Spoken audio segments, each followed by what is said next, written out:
어떻게 해서 아들, 딸이 이런 좋은 라인의 집을 가질 수 있었는지, 최초 분양권을 받은 사람은 왜 700만 원이라는 헐값에 아들에게 팔았는지.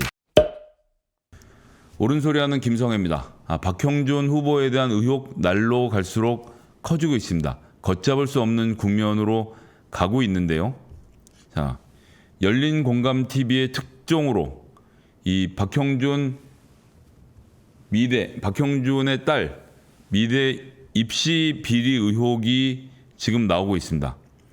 홍대 근처에도 안 갔다 해서 청탁은 없었다로 말바꾸기가 되고 있다라는 내용의 보도가 있었고요. 관련된 소식 직접 가서 보실 것을 추천드리겠습니다. 취재가 충실하게 돼서 잘 보도가 됐습니다. 울면서 딸을 꼭 붙여달라고 명확히 기억이 난다.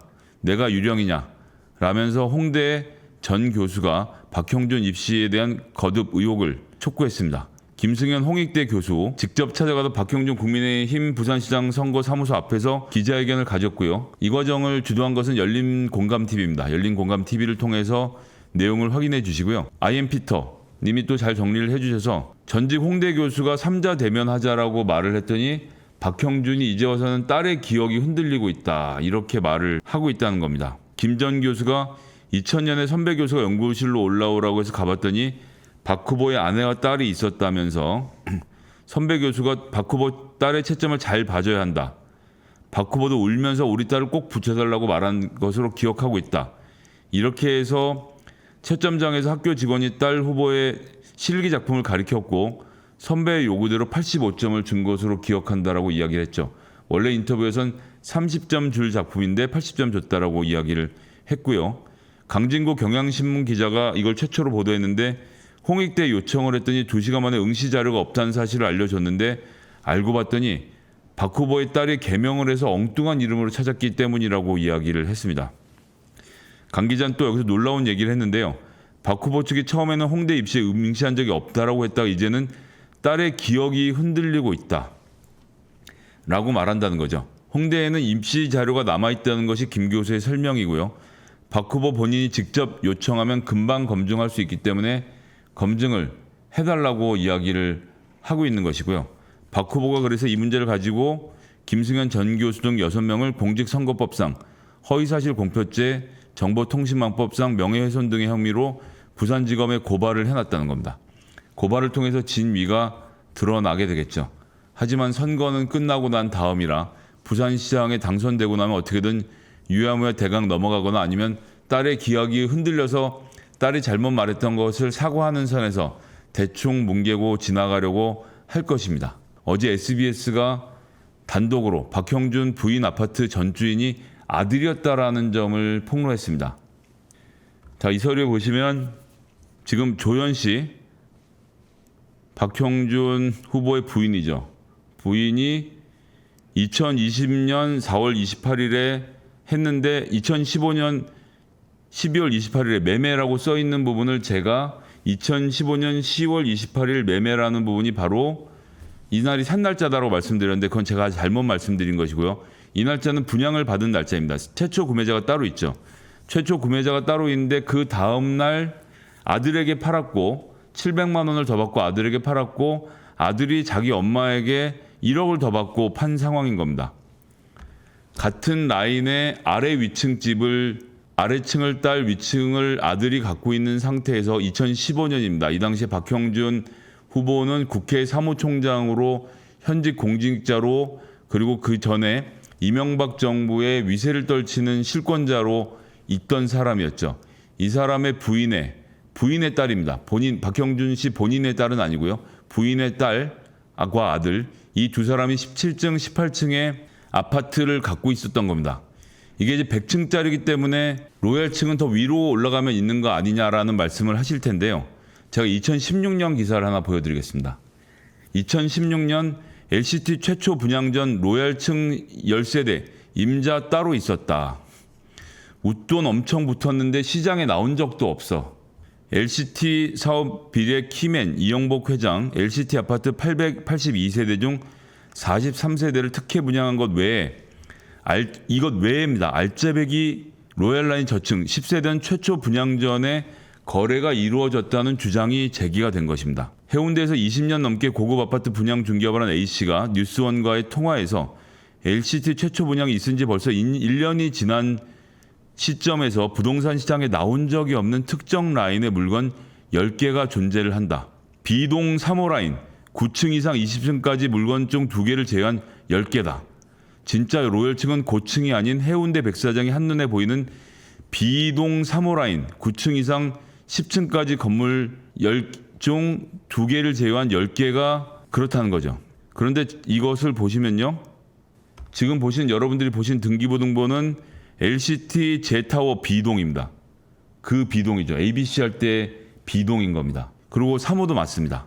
3호고 10층에서 20층 사이에 있는 건물입니다. 즉 뉴스원이 이 사실을 박형준 씨 집안이 소유하고 있는 것을 모른 상태에서 2016년에 냈던 기사에 B동 3호 라인 9층 이상부터 20층까지 물건 2개를 제외한 10개가 진짜 로열층이고 이게 안 나와 있다는 것이죠. 이 중 75평형 A, B동의 3호 라인이 해운대 백사장 광안대교가 보이며 바다 조망권이 가장 좋아 웃돈이 최소 1억 원 이상 붙는 가장 인기 있는 로열 라인으로 불린다는 것입니다. A씨는 위에서 말한 B동의 3호 라인 물건 10개는 아직까지 시장에서 본 적이 없으며 이 업계 관계자들도 이 물건을 들고 있는 인물에 대한 윤곽조차 잡지 못하고 있다라고 말을 했다는 것입니다. LCT 인근에서 공인중개사 사무소를 운영 중인 B씨는 시장 바닥에서 저 10세대 물건은 이름만 대도 다 아는 그런 사람들이 이 회장으로부터 받았다는 소문만 돈다. 43세 때 특혜 분양 때 전 부산은행장 전 고보원장 대충은 알려졌었다라고 언급을 하면서 여기는 아예 언급이 안 됐다라고 하는 것이죠. 어차피 차명이다. 놀라운 이야기를 하고 있지 않습니까? 다시 말씀드리면 이건 2016년 기사입니다. 검찰이 밝히는 것 아닌 이상은 현재로서 누가 분양받았는지 알 수가 없다. 진짜 알짜배기는 시장에 나온 적 없는 10세대일 수 있다라고 설명을 했다는 겁니다. 제가 여러분들께 B동 3호 라인의 놀라운 뷰를 보여드릴까 합니다. 유튜브에서 나와 있는 영상을 좀 보여드리겠습니다. 이 바다 보이는 거 보이시죠? 이게 그 유명한 해운대 백사장 뷰인 겁니다. 앞에 백사장이 바로 가까이 집 앞에 있는 것처럼 보이는 것을 보실 수 있습니다. 워터파크도 보이고요. 바다가 넓게 보이고 있죠. 이런 뷰가 보이는 곳이 바로 LCT B동 3호 라인인 것입니다. 이렇게 전망이 좋은 곳에 지금 집을 갖고 있는 것이고 2016년, 지금이 아닙니다. 2016년 로열층 10세대 임자가 따로 있었다라는 보도, 뉴스원의 보도가 매우 의미심장하게 저는 느껴집니다. 어떻게 해서 아들, 딸이 17층, 18층에 이런 좋은 라인의 집을 가질 수 있었는지, 최초 분양권을 받은 사람은 이런 로열 라인을 왜 700만 원이라는 헐값에 프리미엄을 붙여서 아들에게, 딸에게 팔았는지, 원래 소유를 했던 사람은 누굴지, 혹시 이영복 씨가 만들어 놓은 차명 분양권자들은 아니었을지, 그래서 본인이 아름아름 아는 사람들에게 싼 가격에 넘겼고 그것을 결국은 어머니가 1억 원의 웃돈을 주고 2020년에 사게 되는데 아래 윗집, 가장 로열 라인이라고 불리는 이 집을 어떻게 구하게 됐는지를 파헤쳐야 합니다.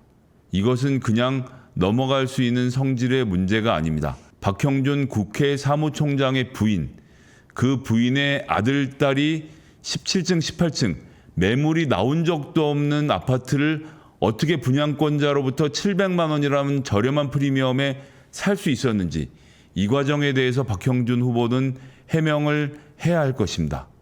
이런 사람이 TV에 나와서 종편에서 좋은 이미지를 가지게 됐다라고 해서 부산시장에 출마를 하고 지지율이 나오고 있다는 것, 정말 눈앞이 깜깜해지는 일이 아닐 수 없습니다. 박형준 씨의 의혹은 여기서 그치지 않습니다. KBS의 단독 보도로 나왔던 4대강 사찰 이야기, 여기서 국정원과 박형준의 사찰 지시 이야기가 나왔는데 박형준 본인이 부인을 했습니다. 관련돼서 KBS가 문건을 직접 공개했습니다. 6월 26일 요청사항 청와대 홍보기획관이라는 이름이 정확히 등장을 합니다. 6월 26일 청와대 홍보기획관 요청사항이라는 말이 나온 것을 여러분들이 보실 수 있을 겁니다.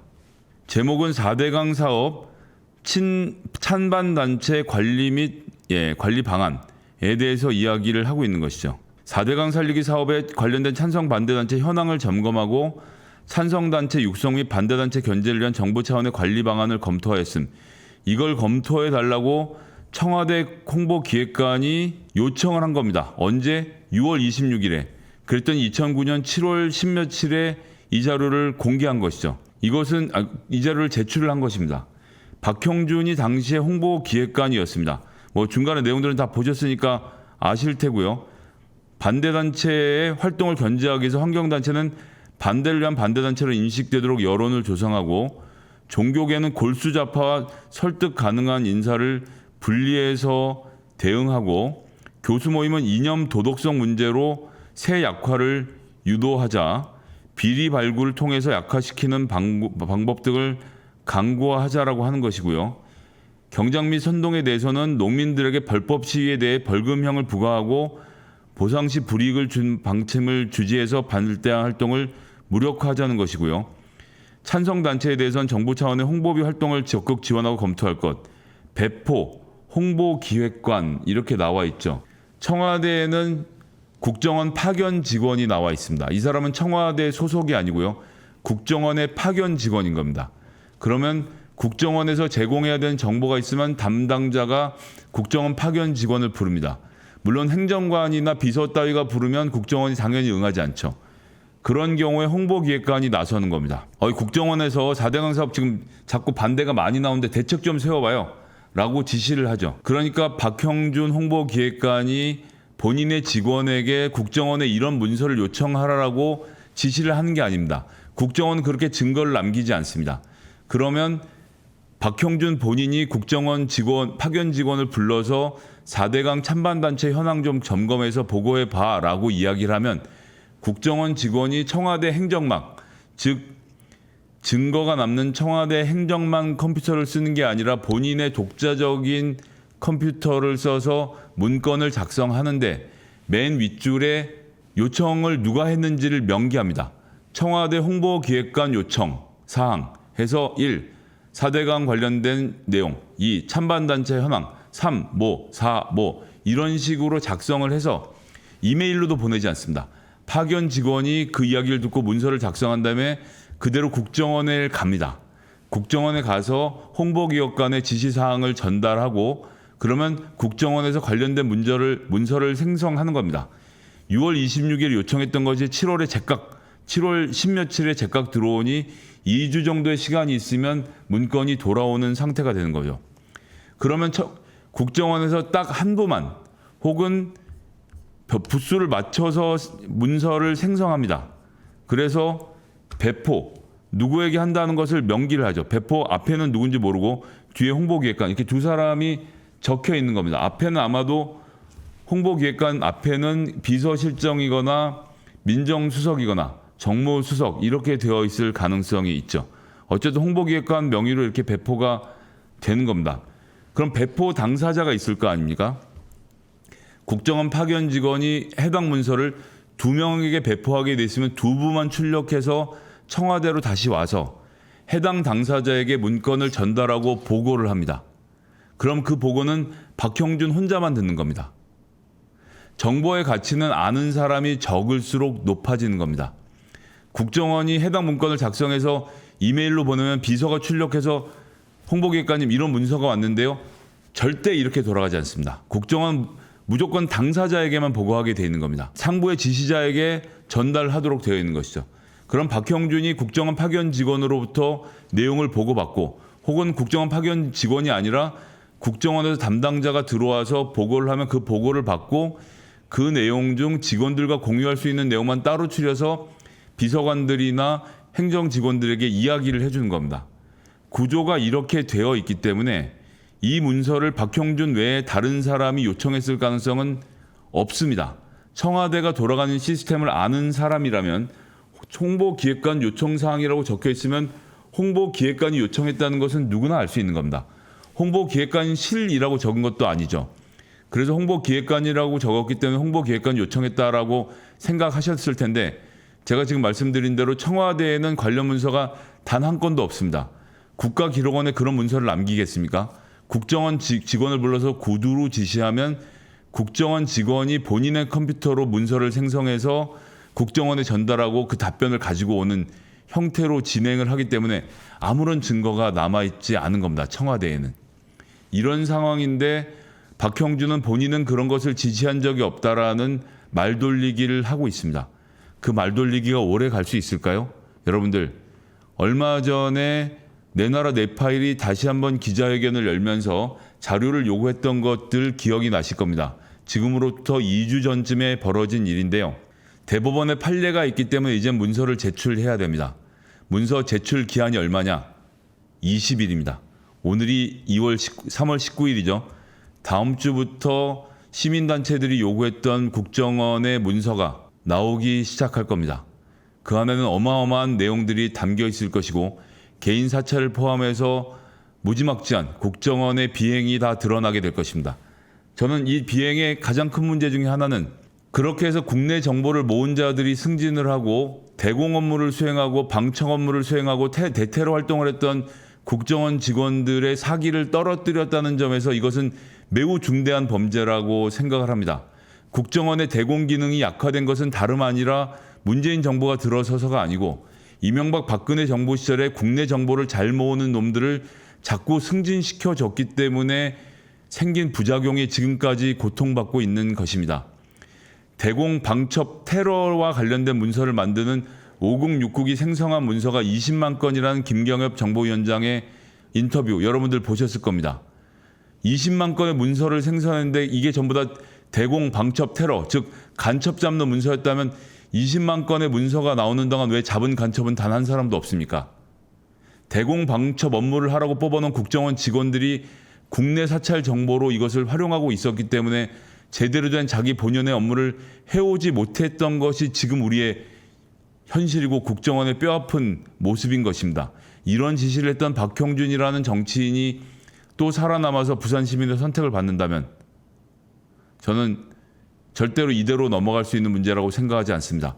다음 주에도 이어질 국정원 관련된 이 사찰 내용들 공개되는 대로 여러분들과 함께 나누도록 하겠습니다. 박형준 후보 본인은 지금 선거 출마를 준비할 때가 아니라 역사 앞에 본인의 과오를 돌아보고 국민들 앞에 사죄하고 그리고 법의 심판을 기다리는 것이 본인의 도리라는 점을 말씀드리고 싶습니다.